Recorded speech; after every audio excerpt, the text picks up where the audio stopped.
Nous commençons par l'allocution de Monsieur le maire, Ludovic Daguet. C'est un très grand honneur pour moi de présider cette remise de médailles de Juste parmi les nations. Avant d'ouvrir cette cérémonie, je vous prie d'honorer la présence de Monsieur Gérard Benguigui, délégué régional du comité français pour Yad Vashem, Monsieur Jean-Jacques Lozac, sénateur, Monsieur Michel Vernier, député-maire, Madame Valérie Simonet, présidente du conseil départemental, Madame Chambreau, conseillère départementale, Monsieur Philippe Lacoste, directeur de l'ONAC,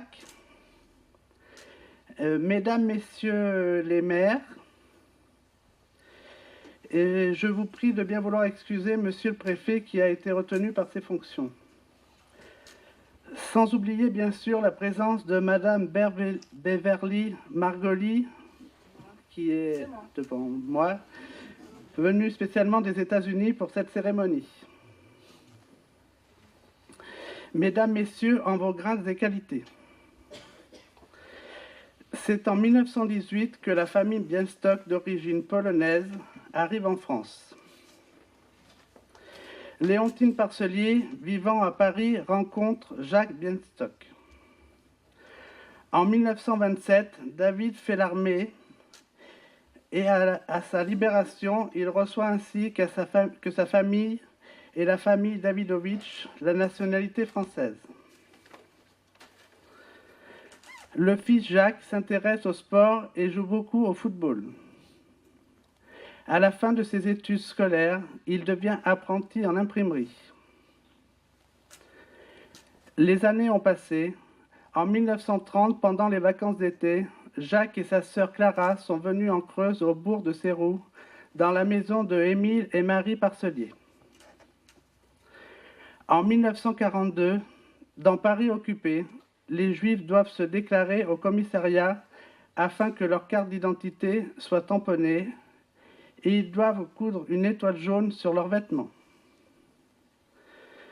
Du fait des nombreuses ralphes, Jacques décide de passer illégalement en zone libre afin de protéger sa famille. Après un voyage difficile, il arrive en Creuse, chez la famille Parcelier, qui les reçoit à bras ouverts. C'est là qu'il va louer au village des Brissot une extension de maison appartenant à Monsieur et Madame Menne.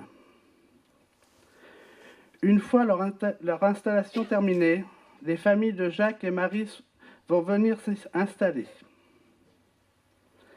Au quotidien, au Brissot, ils doivent s'inscrire dans le registre communal. Jacques reçoit du maire de l'époque, Léon Daguet, une carte d'identité avec le prénom français, sans le tampon juif, et comme métier, il est inscrit en tant qu'agriculteur. David parvient à trouver quelques travaux de couture, et c'est là qu'il va réaliser dans un vieux costume un habit de communiant à Monsieur Henri Gojal. Jacques travaille chez Marie-Madeleine et Louis Simonet, ainsi que dans la ferme de Émile et Marie Parcelier, comme garçon de ferme, ainsi que dans d'autres villages. Jacques joue au foot. Son entraîneur est Monsieur Albert Mérigot, pharmacien à Viéville. Un jour, Jacques reçoit une convocation pour le service du travail obligatoire. Monsieur Mérigot lui conseille de ne pas se présenter. Il a entendu dire que les Juifs sont envoyés dans des lieux inconnus. Il va donc se réfugier ainsi que sa famille dans les bois la journée jusqu'à la fin des bombardements. En mai 2010, quelle fut la surprise du maire de l'époque, M. Daniel Daguet, ainsi que la secrétaire, de voir arriver un mail des États-Unis de Mme Danielle Sandler. C'est là que refait surface l'histoire des réfugiés pendant la Seconde Guerre mondiale. Une rencontre a eu lieu le lundi 28 janvier 2010 avec les familles qui les ont soutenues ainsi que les membres du conseil municipal, afin de les remercier pour tout leur bien qui leur a été fait. Après cette émouvante visite, Daniel Reif Sandler effectue les démarches nécessaires pour que les familles Simonet et Parcelier soient reconnues comme justes et que leurs noms apparaissent au mémorial Yad Vashem à Jérusalem. Le 28 mai 2013, ce dernier décerne le titre de juste parmi les nations aux familles Parcelier et Simonet. Avant de terminer mon discours, je tenais à souligner la très haute importance de cette cérémonie afin que les générations futures n'oublient pas que toutes ces personnes ont pu endurer pendant cette guerre atroce. Merci.